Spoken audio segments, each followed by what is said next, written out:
নমস্কার বন্ধুরা, welcome to my channel SB explorer. তো বন্ধুরা, থাম্বনেলটা দেখেই বুঝতে পারছো টপিকটা কতটা গুরুত্বপূর্ণ হতে চলেছে। তো বেশি দেরি না করে ভিডিওটা শুরু করা যাক। তার আগে যারা চ্যানেলে প্রথমবার এসেছো অবশ্যই সকলে একটা করে সাবস্ক্রাইব করে দিও। সাবস্ক্রাইব করা সম্পূর্ণ ফ্রি, তাই যারা যারা ভিডিও দেখবে একটা করে সাবস্ক্রাইব করতে কিন্তু কেউ ভুলো না।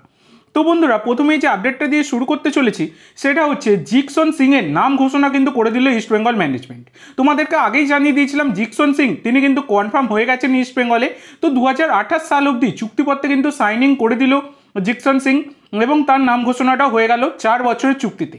তো এই সাইনিংটা ইস্ট বেঙ্গলের জন্য কিন্তু রেকর্ড ব্রেকিং ট্রান্সফার হয়েছে একটা, সেটা আমি আজকে সকালেই তোমাদেরকে জানিয়েছি। 3.2 কোটি টাকা ট্রান্সফার ফি পেড করেছে ইস্ট বেঙ্গল কেরালা ব্লাস্টারকে এবং তার দরুন একটা দুর্দান্ত প্লেয়ার কিন্তু তারা পেয়েছে এবং 4 বছর চুক্তিপত্রে জিকসনকে কনফার্ম করে ফেলেছে এবং অফিসিয়াল নাম ঘোষণাটাও হয়ে গেল, যেটা অবশ্যই কিন্তু ইস্ট বেঙ্গল সমর্থকদের জন্য একটা বড়ই খুশির খবর, সেটা কার্যত তোমরা বলতেই পারো। এরপরে তোমাদের যে আপডেটটা দিতে চলেছি সেটা হচ্ছে গ্রেগ স্টুয়ার্টকে নিয়ে। তো গ্রেগ স্টুয়ার্টের তো নাম ঘোষণা করে দিয়েছে মোহনবাগান ম্যানেজমেন্ট, আমি তোমাদেরকে ভিডিও বানিয়েও জানিয়ে দিয়েছি।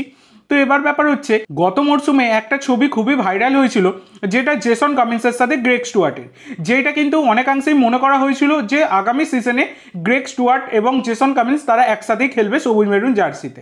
এবং সেই স্বপ্নটা কোথাও না কোথাও গিয়ে যখন দেখা গিয়েছিল গ্রেগ স্টুয়ার্ট আইএসএল ছাড়লো, তখন মনে হয়েছিল সেই স্বপ্নটা হয়তো সবুজ মেরুন জনতার স্বপ্নই রয়ে গেল, আর হয়তো সেটা সম্ভব নয়। কিন্তু এই মুহূর্তে দাঁড়িয়ে সেই অসম্ভবটাকেও সম্ভব করে দেখিয়েছে মোহনবাগান ম্যানেজমেন্ট।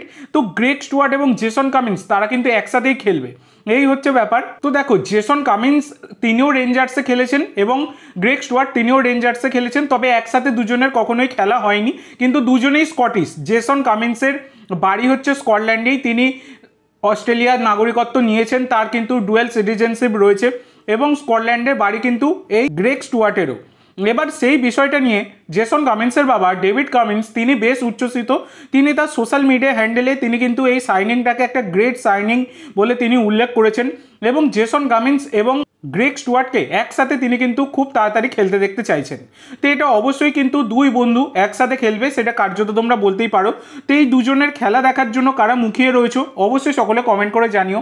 তো আজকের জন্য এইটুকু বন্ধুরা, ভিডিওটি ভালো লাগলে অবশ্যই লাইক করো, শেয়ার করো, আমার চ্যানেলে প্রথমবার এসে থাকলে চ্যানেলটি সাবস্ক্রাইব করো আর কমেন্ট করে জানাও ভিডিওটি কেমন লাগলো।